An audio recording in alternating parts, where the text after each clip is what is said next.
Martin, là, ici, assis, on m'identifie sur une vidéo. Je vais regarder la vidéo. Écoutez vous-même. Que au temps de Gbagbo, là, le cacao était à 1100 francs. Et au temps de Yado, le cacao était 1500. Jean Ouattara est devenu trop influent. Non, mais pourquoi vous êtes bête comme ça? Pourquoi vous êtes bête et que vous refusez de réfléchir? Et que vous-même, si on vous avait à voter, même, c'était mieux, hein, parce que vous ne servez à rien. C'est-à-dire que c'est des gens aujourd'hui qui sont capables de te dire que la terre est plate. Et puis il y a des gens qui vont croire à ça. C'est que ces gens-là, ils sont capables de te dire que la terre est plate. Jean, le président Ouattara est tellement influent qu'aujourd'hui, c'est lui qui décide du prix du cacao. Si Ouattara s'amusait à fixer le prix du cacao, lui, sa femme et ses enfants, ses arrière-petits-enfants, ils vont s'asseoir dans la chambre, puis ils vont manger cacao là, comme écureuils, ils vont manger cacao là. Et c'est pas c'est 2 millions de tonnes ou bien combien de millions de tonnes la Côte d'Ivoire produit par an là. Lui et sa femme et ses enfants, ils vont s'asseoir dans les chambres à la présidence et puis ils vont manger cacao là.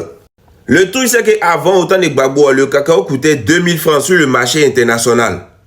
Et puis en Côte d'Ivoire, on payait le cacao à 1100 francs. Aujourd'hui, le kilo de cacao coûte 10 000 francs, 9 000 francs sur le marché international. Combien on donne à nos parents? C'est la question qu'on est en train de poser. C'est-à-dire que Gbagbo, lui en son temps, là, ça coûtait 2000 sur le marché international. C'est des chiffres qu'on peut vérifier aujourd'hui.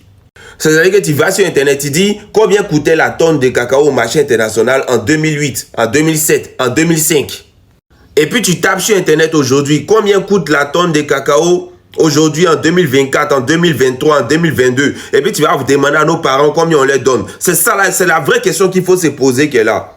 Il y a trop de saleté sur Internet. Il y a trop de saleté. Mais bon, comme aujourd'hui les gens, c'est-à-dire que même si tu parles bien du président de la République, voilà, même si tu dis des balivernes, même si tu dis la terre est plate, même si tu dis que c'est Ouattara qui fixe le prix du pétrole, que c'est...